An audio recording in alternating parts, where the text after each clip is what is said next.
Welcome to Aunty K's, your favorite radical queer indigenous auntie, bringing you tarot every day. Hello everyone, and welcome to Aunty K's Tarot. I am here today to join in the new tag, Only 10 Indie Decks by Garden Goddess Tarot and Rose Honey Ritual. I have been waiting for this tag since the Only 10 mass market deck tag, which I didn't participate in because I just couldn't come up with 10 mass market decks, even if I included small market publishers that I really felt that strongly about.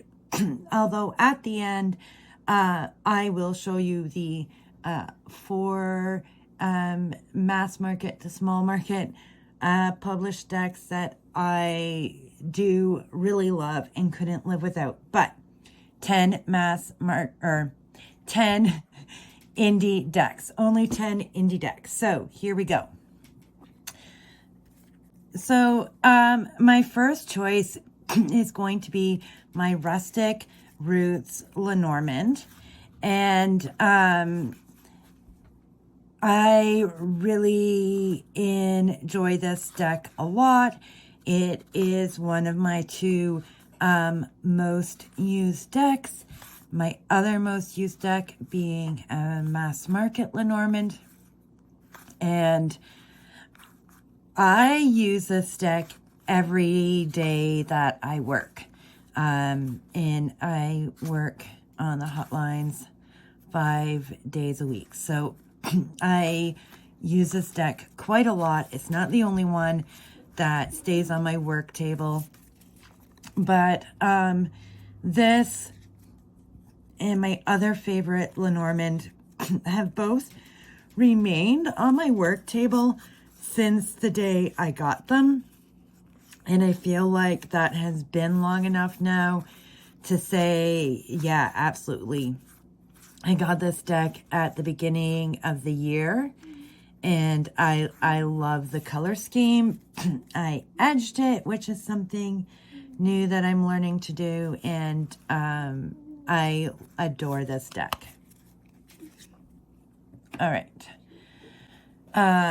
One of my other top 10 indie decks is the Marseille by Tom Benjamin. Oh yeah, Rustic Roots is a deck that's available on Etsy, and I'm not going to remember who created every deck, so deal. But I might remember where I got them. So this is available on Make Playing Cards. It was on my wish list for a bit, and this is why I was looking for a Marseille deck that was diverse. And this is diverse in all the right ways. We can see here how the faces have been altered on BIPOC characters as well as hair so that they fit. So it's not just, hey, I colored white people brown, which is a thing that too many people do. We have trans folks included in this deck as well. And it's really gorgeous. I love the softening of those primary colors into, this rusty red. And I love this like lavender kind of color going on in here. We have, an empress in a wheelchair. And this is just a fabulous change up for the Marseille. All right. And similarly, and a little bit more new, is the Diverse Marseille by, I'm hoping I say it right, Elisa. And it's also available at MPC. And we also have diversity. And this Marseille is just, it's so colorful. And if you followed my channel, you know that I describe my aesthetic as rainbow puke. And this is great. And folks, my favorite colors are turquoise, light pink, and brown. And so you can imagine that I just love this deck. I love there's an extra blank card. I do use blank cards in readings. If it shows up in a reading, I place the next card right on top of it, and I know that that card is of particular importance. And so that's how I use that card. If it shows up on a pip, I will generally take it to mean that that pip is the pip related to timing. And so, yeah. And I love this card. And I love the colored backgrounds. I love the, you know, unnatural hair colors. I just think this is also a really great deck. I was really enjoying the size of Tom's deck, and I was like, oh, am I going to like a regular size deck? And I am. I have been using these two decks almost equally, and both have also stayed on my work table. Both of these decks have stayed on my work table since I got them, which to admit is newer. I just got the Multi-Marseille last month and the Diverse Marseille the month before. All right. The Gentle Tarot. The Gentle Tarot is a deck that is dear to my heart. It is my first authentically Indigenous deck, which as an Indigenous person means the world to me. I don't use this deck tons, but this deck is like a safety blanket. This deck is comfort. It is my third version of this deck because I despised the cardstock, and my friend and landmate got it for me for Solstice in the linen edition, and I could not be happier. I also love this smaller size. Yeah, this deck is my security blanket. It is my comfort. It is my home and my community. And even though it's my third version of this deck, no, I don't have 3 copies of the Gentle Tarot. I passed the others on each time I got a new cardstock because, oh, and this is my favorite card, because why would I hold on to something I wasn't going to use when I got the replacement I wanted more? So I passed the others on, and I'm so thrilled to have this. And the Gentle Tarot is by Mari in the Sky and is available on Etsy. Another deck I really love is by Stasha Burrington, and it is the Curious Cat Club deck. It is a playing card deck with its own individual meaning. So I wrote the keywords on the cards to just make it that much easier. I use this in larger spreads. I use it in 9-card spreads. I have also used it to get questions to pull questions for tarot spreads. So I adore it. I think it's adorable, and I think it's really useful, and I do like me a playing card deck. Fortune Queens by Juano Cristiano, available on Etsy at Enjoy My Cake, is a deck that just fills me with joy. It's got this champagne-y pink edging that's worn.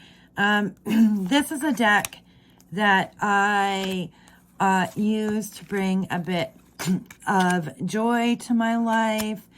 I will pull this deck out for a client that I'm finding difficult because maybe they're a little bit cringe. And I use this deck and I let it go and I'm good.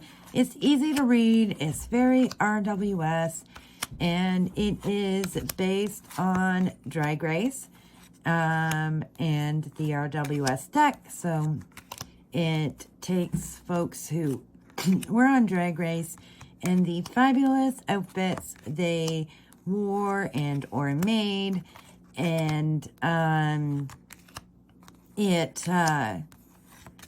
it puts them into RWS, doing RWS things, and it's just a little bit ridiculous, and that's what I love about it, that it's just a little bit ridiculous. And this is one of my favorite Three of Swords cards. I think it's just great. That puts us at 6, which means 7, 8, and 9, just a little bit more tricky. Desert Illuminations, which is by Lindsay Demore Williams, is a deck I also love. I like the aliens. It's getting really hard to find an alien deck that isn't starseed Nazi propaganda these days. It is diverse. It is a diversity that includes indigenous people, a high number. Also, a gorgeous Three of Swords. There's a lot of indigeneity in this deck, and I absolutely love it. It is a deck that I love the color scheme of. It makes me feel like I'm in a world I know and recognize. And in those ways, it makes me happy. And even if I don't use this deck a lot, and this is definitely a deck I tend to save for personal use, but even if I don't use it a lot or just pull it out for the occasional client, it is a deck I couldn't let go of it. I couldn't. Even when I was mad at this deck, I couldn't let go of it. And I believe this is also available on Etsy. I'm not sure. There is a new edition that is out. I definitely prefer this edition. Yeah, there's a new edition out. I definitely prefer this edition, and I won't be letting go of it. The Fifth Spirit Tarot. All right. So this is a deck by Charlie Claire Burgess. This is the indie version, which I love and prefer because it's on linen and it has Mr. Rogers in it. So, of course I prefer this. This deck includes every level of diversity, all types of marginalizations, and it is a stunning deck.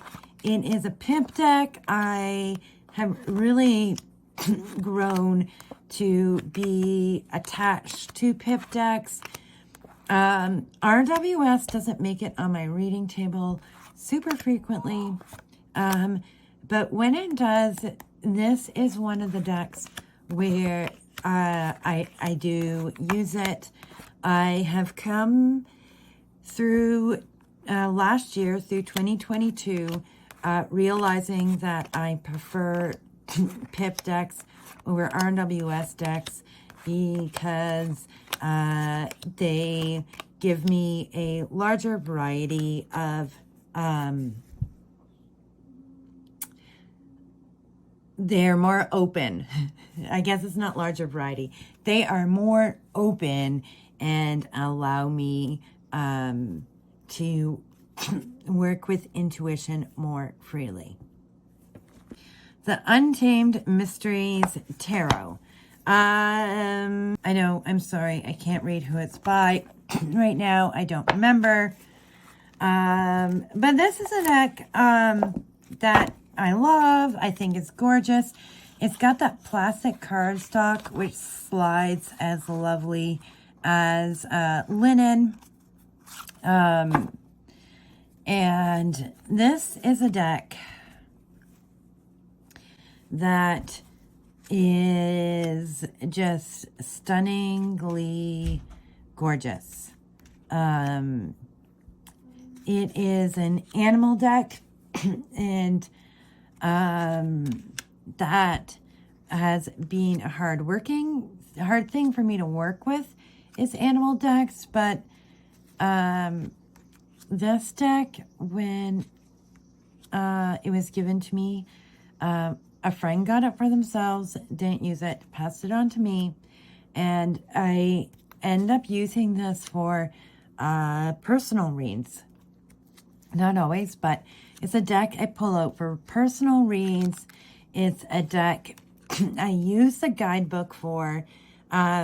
So the skeletal hands and the eyeballs have their own unique symbolism that is reoccurring in this deck. And I enjoy the guidebook, which is quite chunky, by the Wheel of Fortune Tarot.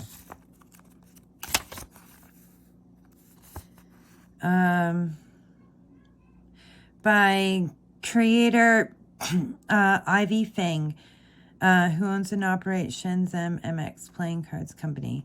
So I guess I'm not 100% sure if it is indie or if it's small market. I assumed it's indie.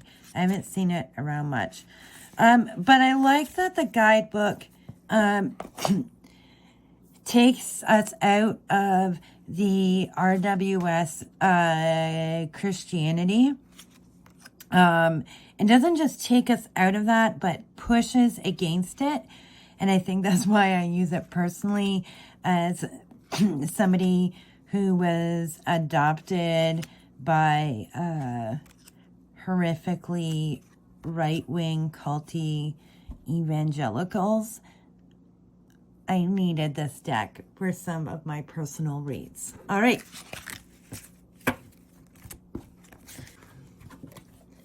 Number 10 is where I break the rules. And I've got 2 decks. I made both of these decks. In Rose Honey Rituals video, she said no out-of-print decks, but fuck you, I'm an anarchist.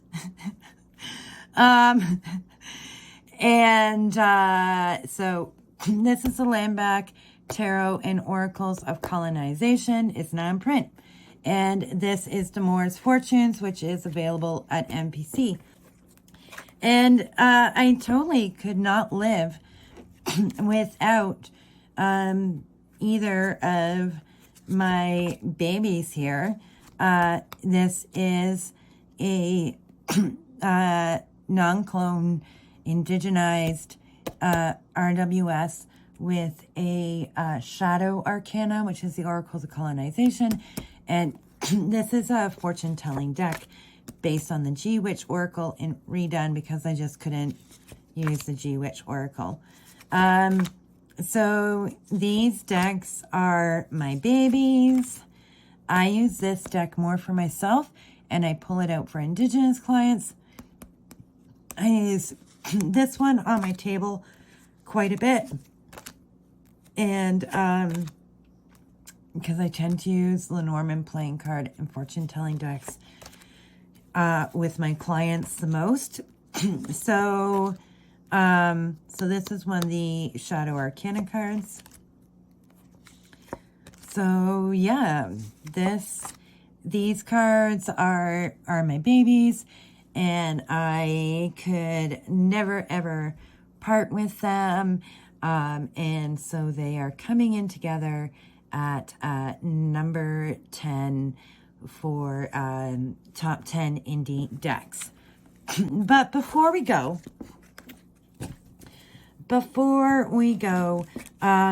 since I couldn't come up with 10 mass market decks, let's look at 4 of my favorite mass market decks.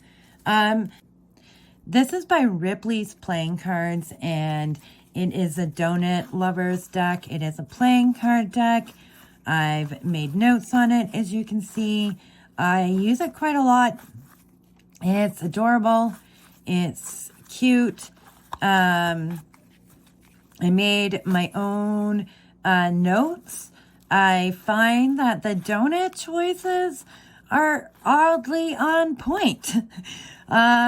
So I quite like that, and I edged it in green, yellow, pink, and blue, and I love it. The Rana George Lenormand that I edged in blue is my favorite Lenormand. It has the playing card inserts, which I adore.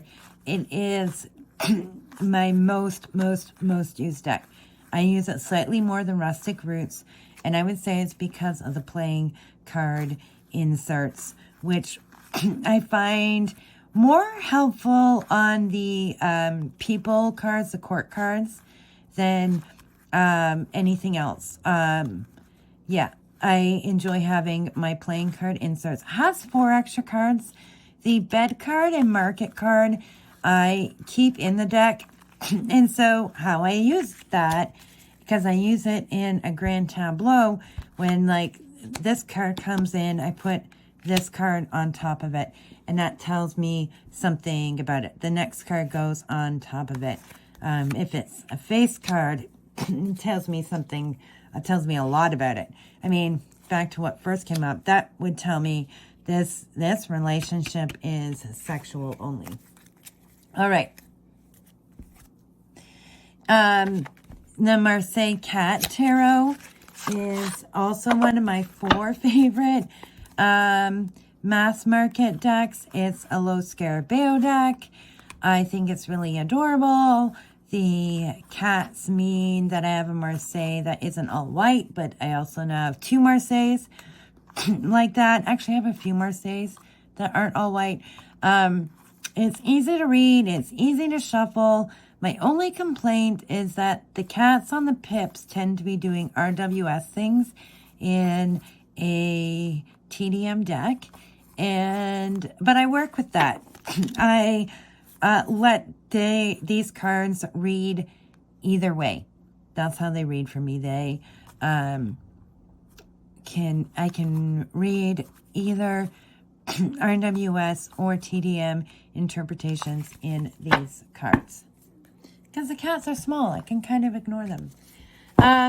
And, of course, the Next World Tarot, I don't know, it's not mass market. I think you can find it on Amazon. It's small market. It's not indie. It's in between, I think. I'm not sure. Anyway, it's getting thrown in here, whatever kind of market publishing it is. We all know this is by Chrissy C. Rhodes. Who's definitely an indie artist, but got this published and easy and widely available. And this was the first deck I owned that I loved. I had 6 decks prior to this one.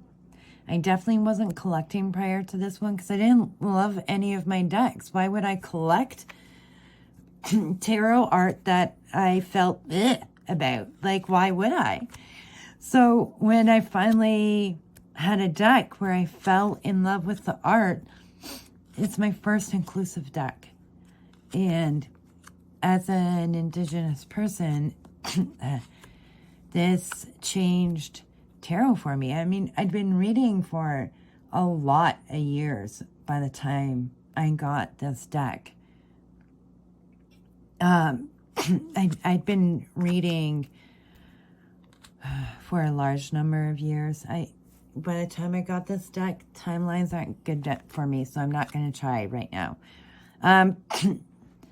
And I think I'd been reading for over 10 years when I got this deck. Yeah, I'd been reading for over 10 years by the time I got this deck. And it took me that long to find a deck where I loved the art. Some of them I liked, like I liked the Celestial Tarot, the astrology helped me connect. I don't even have any of my first 6 decks. I don't have them. I don't own them. I didn't keep them. I didn't look after them. I didn't connect to them. I felt left out of the conversation. And I had to constantly translate, you know, images into my own life and world, which definitely gave me my own individual perspective as I looked at a bunch of white people controlling life. There was an accuracy to that.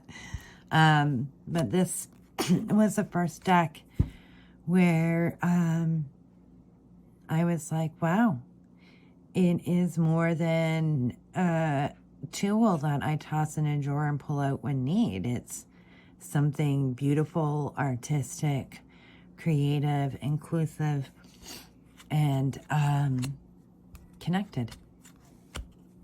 So there you go, folks. Those are the decks.